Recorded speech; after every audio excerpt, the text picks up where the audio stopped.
Papsi.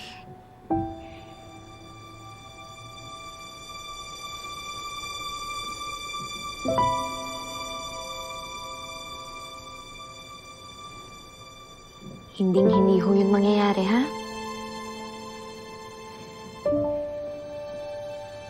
Kayo po ang nagparana sa akin kung paano magkaroon ng the best Papsi in the world. At wala akong makakapagpalit nun kahit na sino, kahit na ano. Kayo lang po. Kayo lang po ang Papsi ko. Jenny, nako. Sorry po sa naging reaksyon ko.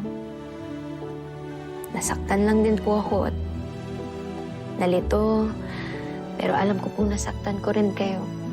Sorry po. Pero sana po maintindihan niyo kung gugustuhin ko din pong malaman kung sino po yung tatay ko.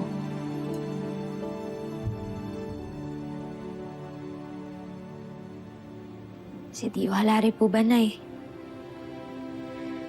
Siya po ba yung totoo kong tatay?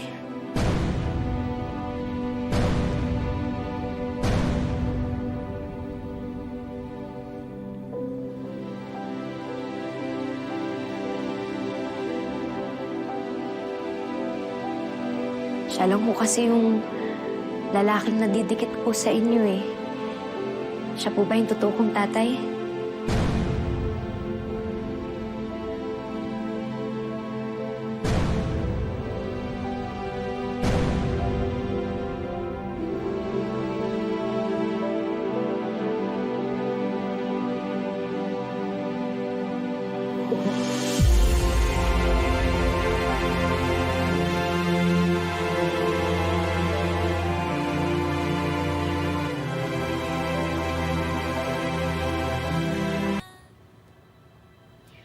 Si Miss Dara po, alam po ba niya yung tungkol dito?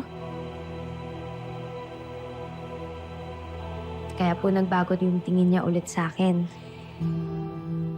Si Megan, kapatid ko po. At lola ko naman po si Ma'am Amelia. Alam din po ba nila yung tungkol dito? Oo. Si Megan. Ang sabi ni Dara, walang alam tungkol dito. Si Dio Halari po, alam po ba niya? Anak.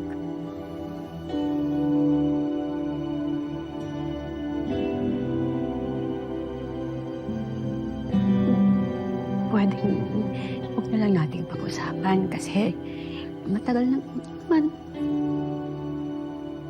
Matagal na siyang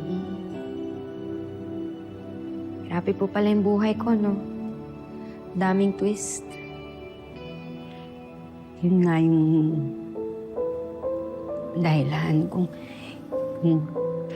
bakit ko itinago yung tungkol kay Dio. Kasi alam kong magugulo ang buhay mo, anak. Ito na nga. Nangyari na.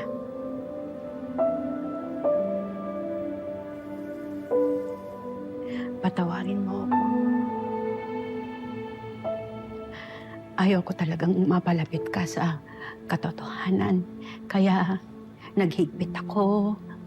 Hinarangan ko yung pagkanta mo.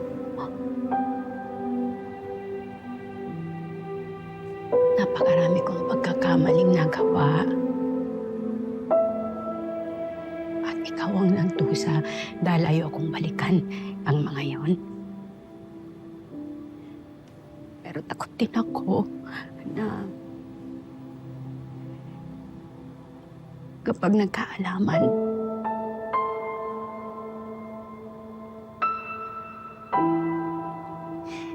kukunin ka ni Amelia sa akin.